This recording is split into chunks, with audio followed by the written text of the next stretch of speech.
All right, we're here with Indy 500, two-time Indy 500 winner Josef Newgarden here at the Borg Warner unveiling. Borg Warner, really cool company. Not only the best trophy in sports, but also they supply all the turbochargers for the Indy 500, which is so cool. I guess we'll start with that. How cool is it to be associated with the Borg Warner Trophy and be on it twice? Well, I think speaking about Borg Warner, I think it's a natural fit for everybody, right? They're about performance, they're about reliability, all the great things that we try and perfect in racing. And when I look at this trophy, as much as it's kind of captured in time, or still in time. To me, it looks like the perfect trophy. Maybe I'm a little biased, but they do a great job. I think what's so special about Borg Warner, outside of their supplies and everything that we do, they protect the traditions of the Indy 500, that protect the traditions of this trophy, which is so significant for us. So it's one of those things you're just thankful for. So much time has passed since the Indy 500. It's hard to believe, over half a year since you won your second. Has it sunk in yet about the accomplishment that you have achieved? Because you think back to Elio was the last person to win two in a row, and then you have to go back to the 70s and Al Unser Sr. prior to that. I mean, this is a very, very special accomplishment that you've achieved. I think Indy sinks in pretty quickly regardless. I remember winning it the first time last year, and it's pretty instantaneous. It's just such a significant event that it's hard to not be blown away by it when you win it. And so winning it twice and back to back, it hits you immediately. So I know what it means. I know how special it is. I'm so thankful for it. I love the opportunity that we have, in front of us to go for three in a row. And it just, it's something that could never get old, is winning the Indy 500. It's also incredible how when you do win it finally and you go through the process, how much you actually want to win it in the future. You thought you had a hunger for it, but when you go through the process, that hunger just grows immensely, and then you really want to get it right. You mentioned that process, a 12-year process for you, similar to Tony Kanaan and Sam Hanks. I think you share that honor for being the longest tenure between your first Indy 500 and your first Indy 500 win. What clicked? Because something's clearly clicked, winning two in a row. You've been competitive in the past, but these last couple of years, you've really turned it on.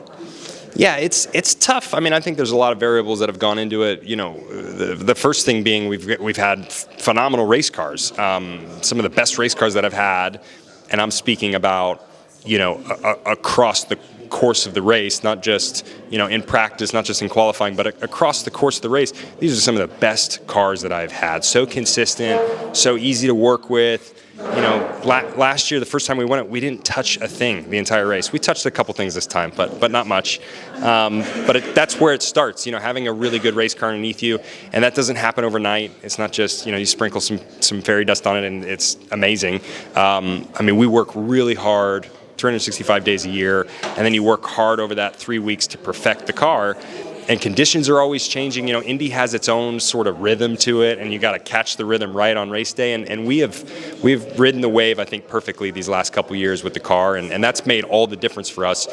So that's where it starts, and then it's a bunch of other. We could talk forever, but it's a bunch of little things as well that add up to having a great day and everyone doing a good job.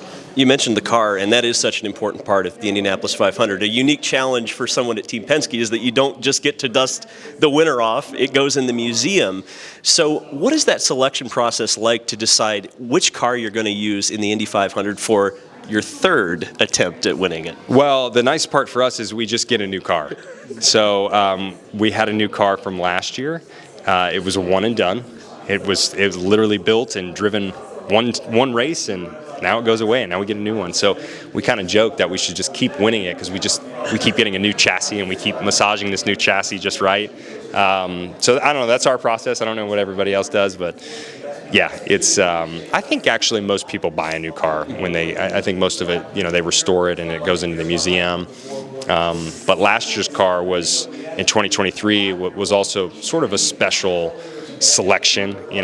We felt like that was the right car, and we massage on it. It's kind of like this Days of Thunder stuff. Like you're working these cars like perfectly to try and get them just right for the speedway, and you do it the entire year. So it's very painstaking. Like these teams have no idea like how much they pour into just this one race. It is a specific car that has been built for it. Looking ahead to next season and how difficult it's going to be, how competitive it's going to be with so many teams that are so strong right now, It kind of just talk about not only the series and what position it's in right now, but also the Indianapolis 500, because you kind of touched on it in your talk here publicly. But I want you to kind of go into that about just how different it is, even since your first 500 in 2012. Just how many more competitive teams there are now than in the past. Yeah, the landscape of the sport from a competitive standpoint is as good as it's ever been, and we seem to reset that every year. At least from once I started in 2012, it's only seemed to increase as far as the competitiveness, the parity. Now it's through the roof, the difficulty in trying to beat people. I mean, you can be on the best team on the grid with the most capital, and you're still fighting people with half the capital that you got, and they're right next to you and sometimes better than you.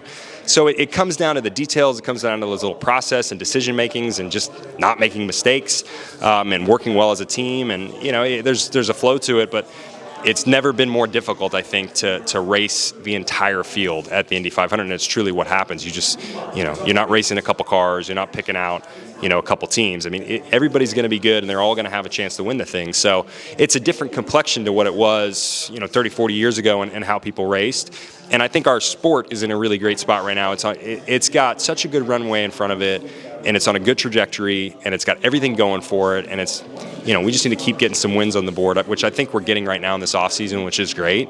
And, it's not going to take much to see this sport explode back to what it was and where it should be. Quite frankly, it's not like we're wishing for something that, doesn't deserve to happen. I mean, IndyCar is like this hidden gem that everybody's known about, and I feel like we're in a prime position to blow it back up.